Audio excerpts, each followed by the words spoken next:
one of the ETS style of redemption is basically one of the reasons why FEI as an experiment did not succeed as well, because the disincentive of people not redeeming the full value of the underlying asset on the underlying reserve was a very negative trigger, and people are not likely to come back again. Whereas in this gyroscope case, you have other underlying mechanisms to help sustain the price back to its $1 value. This secondary mechanism allows people to coordinate towards reaching that $1 again. So how do you allow for coordination between these decentralized participants to allow prices to go back to $1 again? First, I want to make a distinction kind of about FEI because it fits into how we're thinking about this redemption curve as well.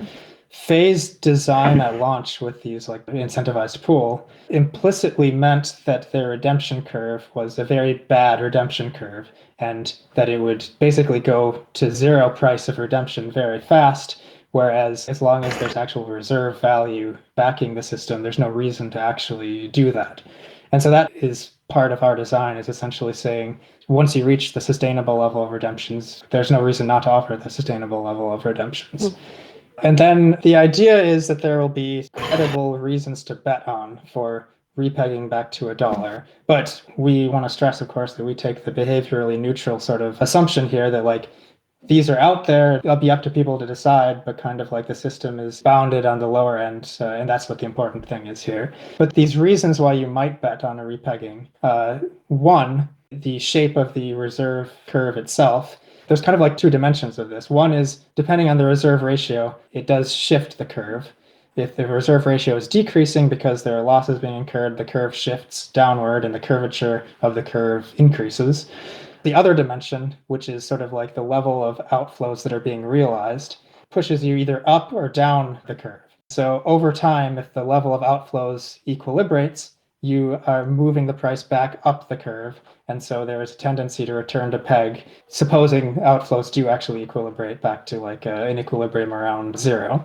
That's one reason. Another reason is that the reserve itself is earning a yield. And so the expected value of the reserve is, well, hopefully positive.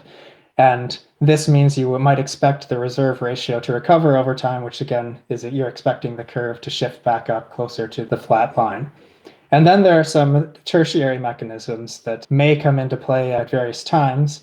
One of them is that long-term, we envision the gyro dollar market being kind of twofold. One of them is through this primary market mechanism that we are building out initially, and another is through a leveraged loans market, kind of like DAI, and maybe actually integrating with DAI to do this in the end.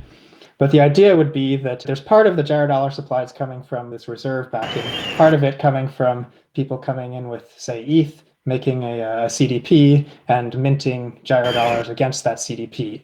And now, if you're in a situation where the reserve value of gyroscope has taken a big hit, which means that the shape of the curve has shifted down, and maybe it's trading below par because the level of outflows has pushed you down this curve, then it's actually in the interest of people who have generated the gyro dollars through these CDPs that actually now it might be like a big crypto crisis and I want to deleverage. And in fact, I can deleverage at a discount because the gyro dollar is trading below par, and that deleveraging decreases the gyro dollar supply coming from the leverage market.